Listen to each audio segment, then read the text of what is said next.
देखिए, विनीता जी, बड़ी सीधी बात ये है कि ये थर्ड वर्ल्ड वॉर जो चाइना और रशिया की तरफ से है, ये रीसेटिंग अर्थव्यवस्था, इकोनॉमी, फ्यूल सिस्टम, एनर्जी और दुनिया की याल्टा जो एक हुआ था बेसिकली 1945 में याल्टा समझौता, इसको याल्टा 2.0 कह सकते हैं आप।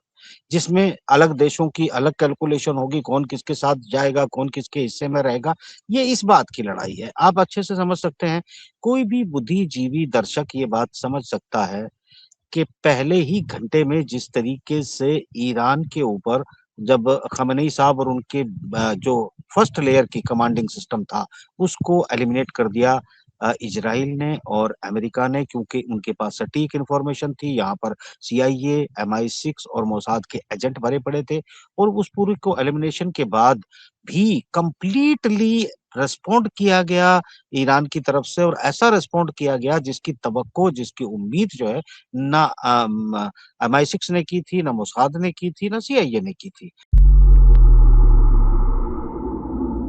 ये सिर्फ अकेले खुद कर रहा है ईरान, या फिर उनके साथ में इस वक्त रशिया और चाइना जो है उनकी बैकिंग से ये हो रहा है।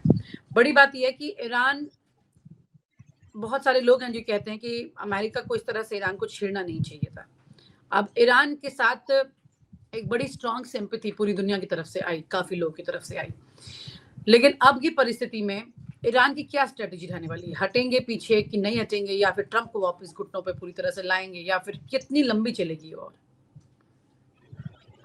देखिए, विनीता जी, जितनी आसानी से इस पूरी जंग को लोग समझने की कोशिश कर रहे हैं, ये इतनी आसान जंग नहीं है। एक्चुअली ये दो तरह का वर्ल्ड वॉर है। अगर इसे हम देखते हैं रशिया और चाइना की तरफ से, तो ये world war third world war है, जिसमें मतलब NOW यानी न्यू वर्ल्ड ऑर्डर को रीसेट किया जा रहा है। इस रीसेटिंग को कैसे एग्जीक्यूट किया जा रहा है, ये बात बड़ी संजीदगी से समझने की है। जिन नजरियों से, जिन मिसाइलों की गिनती करके, बमों की गिनती करके, मिसाइलों की स्पीड का आकलन करके, घरों के गिरने का आकलन करके लोग बताने की कोशिश कर रहे हैं कि ये इस वार के नतीजे क्या होंगे, ऐसे इस वार के नतीजे समझ में नहीं आएंगे। मैं आपको थोड़ा सा डिटेल में ब्रीफ कर देता हूँ। आप भले ही जो है बस सुने कि मैं एक तरफा लेक्चर ही मान लें इसको। देखिए विनीता जी, बड़ी सीधी बात यह है कि ये थर्ड वर्ल्ड वॉर जो चाइना और रशिया की तरफ से है, ये रीसेटिंग अर्थव्यवस्था, इकोनॉमी, फ्यूल सिस्टम, एनर्जी और दुनिया की याल्टा जो एक हुआ था बेसिकली 1945 में याल्टा समझौता, इसको याल्टा 2.0 कह सकते हैं आप। जिसमें अलग देशों की अलग कैलकुलेशन होगी, कौन किसके साथ जाएगा, कौन किसके हिस्से में रहेगा, ये इस बात की लड़ाई है। आप अच्छे से समझ सकते हैं, कोई भी बुद्धिजीवी दर्शक ये बात समझ सकता है कि पहले ही घंटे में जिस तरीके से ईरान के ऊपर जब खamenei साहब और उनके जो फर्स्ट लेयर की कमांडिंग सिस्टम था, उसको एलिमिनेट कर दिया इजराइल ने और अमेरिका ने, क्योंकि उनके पास सटीक इंफॉर्मेशन थी। यहाँ पर सीआईए, MI6 और मोसाद के एजेंट भरे पड़े थे और उस पूरी को एलिमिनेशन के बाद भी कंप्लीटली रिस्पॉन्ड किया गया ईरान की तरफ से, और ऐसा रिस्पॉन्ड किया गया जिसकी तवक्को, जिसकी उम्मीद जो है ना MI6 ने की थी, ना मोसाद ने की थी, ना सीआईए ने की थी। उनका कैलकुलेशन को पूरी तरह चाइनीज का 6th जनरेशन इंटेलिजेंस सिस्टम और KGB का FSB का न्यू मॉडल पूरी तरह से इसको धराशायी कर गया। अब सवाल ये है कि अब इस युद्ध को कहाँ पर ले आए, यानी ट्रंप जो है एक तरफ जैसे इसको इसका मंथन होना चाहिए। पहले मैं वो कर दूं, फिर इस बात को आगे जो है कंटिन्यू करता हूँ। मैं ये समझाने की कोशिश करता हूँ कि देखिए, एक तरफ ये कहा जाता है कि कोई भी लीडरशिप बची नहीं है। जो दो लीडरशिप इस वक्त जिंदा हैं, जिन्हें एक को हाईलाइट करने के लिए सामने खुद अमेरिकन मीडिया, इजरायली मीडिया लेके आया है, वो है मोहम्मद बाघेर।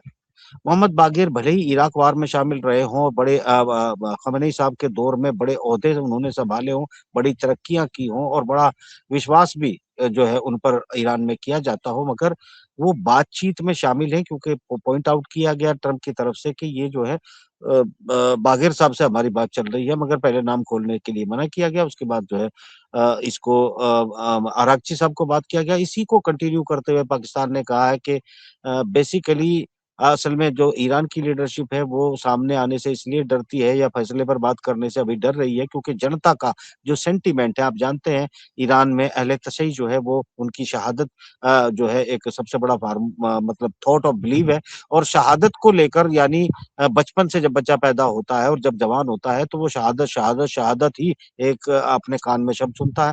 तो जिस तरीके से ये शहादतें हुई हैं ईरान के अंदर, उनको लेके जनता में जुनून पैदा हो गया।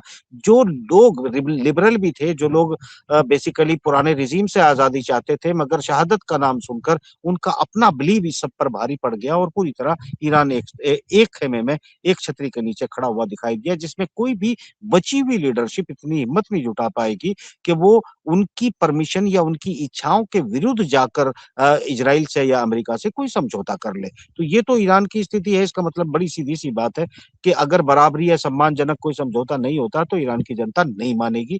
ये बात प्रचारित भी हो चुकी है, कम्युनिकेट भी हो चुकी है। इसके पीछे जो है चाइनीज सिक्स जनरेशन भी है, इसके पीछे एफएसबी भी है और इसके पीछे खुद एक ईरानी इंटेलिजेंस भी काम कर रही है। तो ये पूरा का पूरा एक एक थॉट ऑफ बिलीव जो है वो इस युद्ध को लेकर खड़ा हो चुका है। दूसरा है इजराइल का, जिसकी जिसे जिसे माफ करना, एक रबी थे जिनको नगम प्रॉफिट के का दर्जा जो है वो यहूदी देते थे। 1990 में उन्होंने जो है ये जो नेतन्याहू है इसको एक बुलाकर, ये जब हुआ करता था यूनाइटेड नेशन में एक डिप्लोमेट था इजराइल की तरफ से, उसका रिप्रेजेंटेशन करता था। उसको उस रब्बी ने कहा था कि तुझे ईश्वर ने चुन लिया है और मसीहा ने तुझे चुन लिया है। आने वाले दिनों में तू प्रधानमंत्री बनेगा इजराइल का और उसके बाद तुझे रिसीव करना है मसीहा को और तुझे जो बाइबल का, तनाख का और बुक ऑफ उस माफ कीजिएगा, एक और किताब इनकी है, उसका नाम जो है बुक ऑफ ईस्टर। तो बुक ऑफ ईस्टर के आधार पर तुझे पूरी की पूरी लीला की रचना है, रिमंचन करना है, एक आर्टिफिशियल दुश्मन तैयार करना है जो उसने ईरान को चुना। उसके बाद जो है क्योंकि वो तमाम अरबों को तो ग्रेटर इजराइल का हिस्सा मानता है, ऐसी कंडीशन में जो ग्रेटर इजराइल को, अरबों को अपना हिस्सा मानता हो, तो उसे पड़ोस का एक देश चुनना था जिसका चुनाव उसने ईरान के रूप में किया। और इनको यहाँ पर अपने जो उनका फाइनेंस है, उनका सिस्टम है, उसको डिप्लॉय किया ताकि वो एक दिन आके खुद इजराइल के साथ युद्ध कर सके। तो विनीता जी, ये एक पूरी की पूरी स्क्रिप्टेड उन्होंने जो है युद्ध वो प्लान कर रहे थे। इस स्क्रिप्ट का जो है वो पता था ईस्टर्न चर्च को, यानी कि रशियन बिलीव को जो है इस बात के बारे में पूरा पता था। उसके काउंटर में उन्होंने इस सब चीज को तैयार किया। दरअसल नेतन्याहू कोई बहुत बड़ा प्लानर है, ट्रम्प बहुत बड़ा प्लानर है, या इनके पीछे बैठे हुए इवेंजलिकल बहुत बड़े प्लानर है, बिल्कुल नहीं है। एक्चुअली उनके पास 3 किताबें हैं, उन 3 किताबों पे जो स्क्रिप्ट लिखे उसके आधार पे चल रहे थे। और चूंकि इनकी तरफ ये फर्स्ट वर्ल्ड वॉर जो है धार्मिक तौर पर, चाहे वो इवेंजलिकल ईसाई हो, ट्रम्प का खेमा हो, चाहे वो नेतन्याहू हो या इनके पीछे करने वाले लोग काम कर रहे हो, एलीट हो, बैंकर्स हो, इन सब के लिए ये लास्ट धर्म युद्ध है। बेसिकली धर्म world war, spiritual world war of the last of end of, क्योंकि ये सेकंड कमिंग को जो है ईसाई की उसको प्लान किया गया, मसीहा को प्लान किया गया है। तो कुल मिलाकर पीछे हटने की सूरत हाल इजराइल की भी नहीं है, ईरान की भी नहीं है। अब ये जरूर है इस पूरे युद्ध को समझने के लिए विनीता जी कि आपको ये समझना पड़ेगा कि लोग ये चाहते हैं रशिया और चाइना खास तौर से कि जो तेल का मामला है ये खत्म जो है वो करना जरूरी है, क्योंकि दुनिया की अर्थव्यवस्था और डॉलर का निजाम और बैंकर्स का ब्याज सिस्टम, ये पूरा का पूरा जो पश्चिमी जगत में कुछ लोगों, कुछ घरानों के पास कैदी पड़ा हुआ है, इनसे छुड़ाने के लिए इस युद्ध को थोड़ा लंबा खींचना जरूरी है, जिसकी तैयारी में खुद ईरान भी काम कर रहा है। वो सुनने के लिए तैयार नहीं, क्योंकि अगर लीडरशिप कहती भी है कि हम बात कर रहे हैं तो तमाम आईआरजीसी की तरफ से ऑफिशियल बयान आ जाता है कि ट्रम्प अपने आप से बात कर रहे हैं, हमसे कोई बात नहीं हो रही है और हम कोई समझौता करने के मूड में नहीं है, हम निश्चित रूप से हराकर ही युद्ध को बंद करेंगे। तो ये बात जो है ऐसा लगता है कि ये ईरान की तरफ से या आईआरजीसी की तरफ से नहीं की जा रही है, ये रूस और चीन की तरफ से किया जाने वाला दावा है, जो कि मेरे ख्याल से दुनिया को इस वक्त देखने को मिलेगा। तो ये इतना सीधा वर्ल्ड वॉर नहीं है या युद्ध नहीं है जितना लोग समझ रहे हैं। और आप हमसे जुड़े रहने के लिए सब्सक्राइब करें YouTube पर, फॉलो करें ट्विटर पर और लाइक करें फेसबुक पर। और ज्यादा जानकारी के लिए आपको टाइप करना होगा सिर्फ न्यूज नशा।